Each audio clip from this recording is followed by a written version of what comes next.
Welcome to our Energy Connect studio at Egypt's 2023. I'm delighted to have sitting next to me Dr. Houda Ben Jannet, General Director of Observatoire Méditerranéen de l'Énergie, or OME. Thanks for coming down and speaking to me. Good afternoon, and thank you for having me one more time. Very pleased to be here this year too.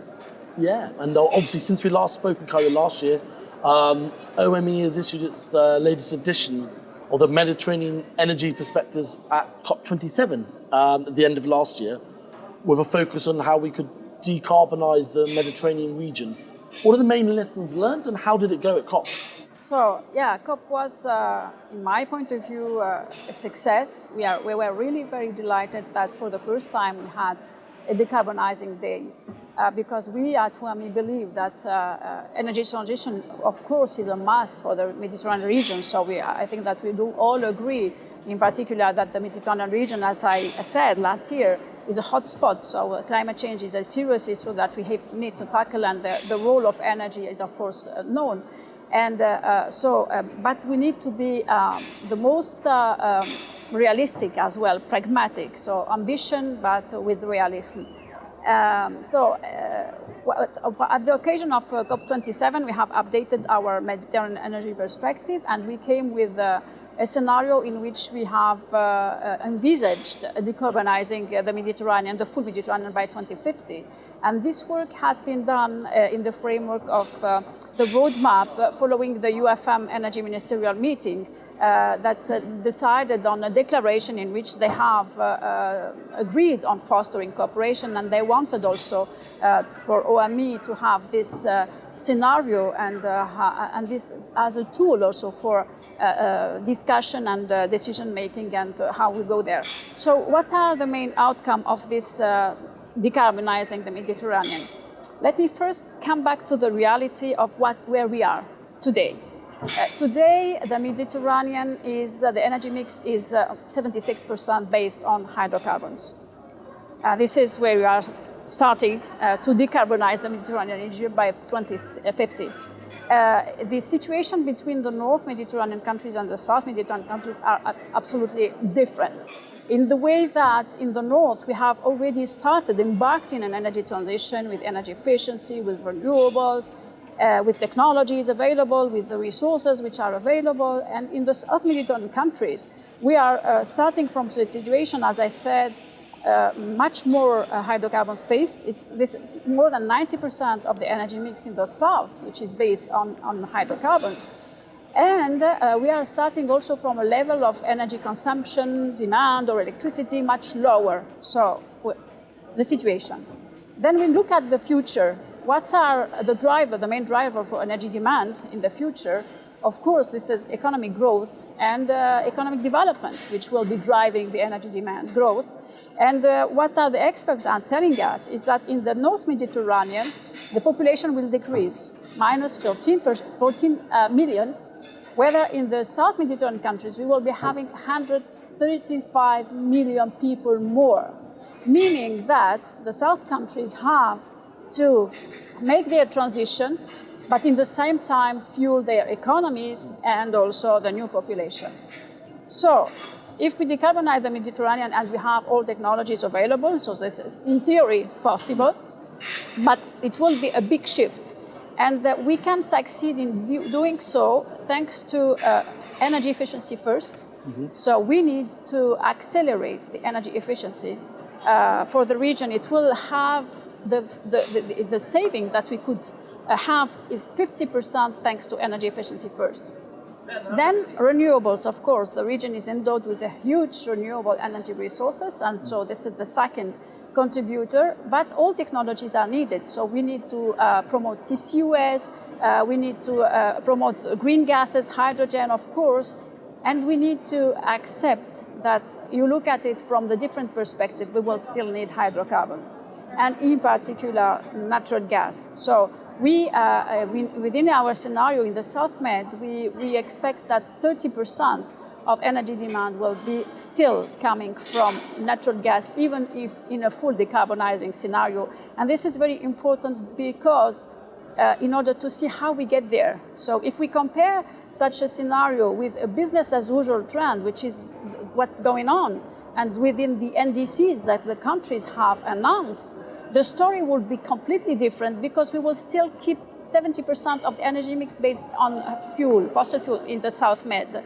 So this is to say that first of all, we need to accelerate energy efficiency, renewable energies, but also to accept that all technologies are needed and to have the resources in order to succeed this transition in a pragmatic and a just way.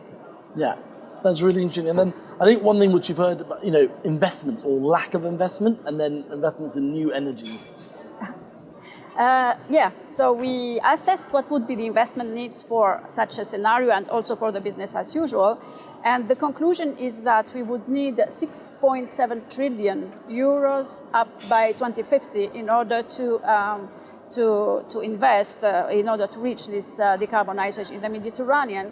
And what is very important is that, transition has a price. I mean, energy efficiency has a price, because when we compare what the investment needs if we go business as usual, and business as usual is NDCs, we would need, the difference between the two scenarios is 70%. So 70% more you have to invest in order to reach the decarbonization. And remember, this is for energy efficiency first. So energy efficiency has a price too. The difference is additional 100 billion euros per year in order to decarbonize the region. So this is a huge investment that are needs. And here we have two issues, very important. So of course, we will need public and private partnership, but we need first, and the most urgent is to really the vision. So where are we going? Because if we are going to decarbonize, then we are going to electrify the economies, and the investment would be much more required for energy efficiency, renewable infrastructure. Whether when we go with NDCs, then you have much more hydrocarbons, and so the investments will be lower, but will go also to different sectors. And we need, of course, to work with the countries in order to set up the conditions in order to attract the investments. Yeah, and you said they're working more with the countries. I mean, how important to all of this is the role of cooperation in the region? Must be, going to be vital. Is a must.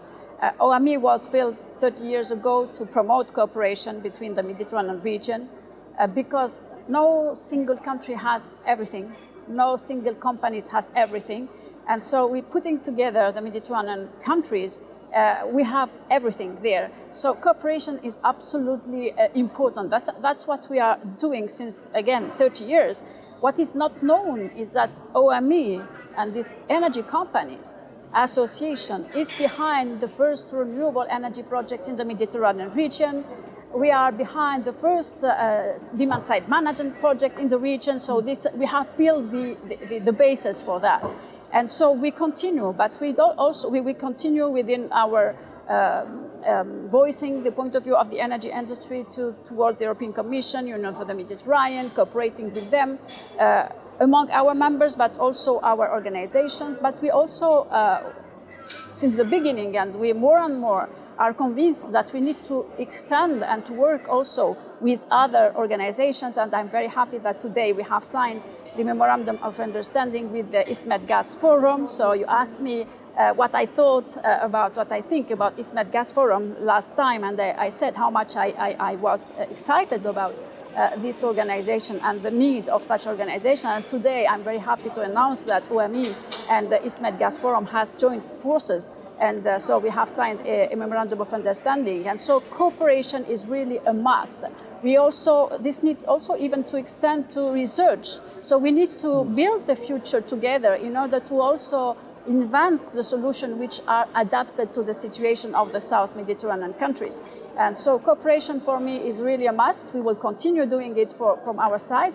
And by the way, also, I will inform about the change of, I liked this change of Egypt, which is, maybe you would like to. Yeah, I was just going to ask, as we're here, to sort of talk about the evolution of Egypt and obviously its name change, and obviously a new logo as well, to Egypt Energy Show from 2024. So please. Yes, I saw that you will write the question. So for me, it's absolutely I congratulate His Excellency Tareq El Molla for his vision and for the leadership. This is the first time I'm here at Egypt, and so I know also about the East Med Gas Forum and the launch of such initiative and how important are these initiatives, because my full-time job is promoting cooperation in the Mediterranean region with regard to energy, and so I see the progress and the outcome of such initiatives. So now it is indeed we are in this process of energy transition, and what we've heard today was not a petroleum show, was already an energy show, because we were discussing about energy in general. So it is really the time, right time to showcase this, as including in the name, because this is a process which has already started. And so I congratulate Egypt for becoming Egypts. And by the way, also we did it for OME, because our name is used, you call me Observatoire Méditerranéen de l'Énergie, which is I officially are. We are still, but we are at the same time not, because we have changed our name as well to OMEC, Organisation Méditerranéenne for Energy and Climate. And this is something like Egypt, we've been doing for a long time. We are not observing, we've never been really observing energy in the Med, but promoting energy cooperation in the Mediterranean. And the companies, as I said, they are the pioneer for renewable energy and energy efficiency and demand side management. We felt that it is important, even though it is in our job, to make it explicit. So I congratulate Egypt to become Egypts, and so I hope next time that we will sit together, OMEC and Egypts. Absolutely, Don. Well, that was really interesting to hear that, and I didn't know that about your change. So yeah, what a good combination. And well, thank you so much, as I said, coming down to the studio. Great to hear about your latest perspectives, and it looks like a busy year ahead. Thank you very much, and so hope to see you next year for a better and more excited information and more positive, I would say, because we are running through a quite difficult time, exciting time, but I think that we have the means in order to turn the challenges into opportunities. Thank you very much.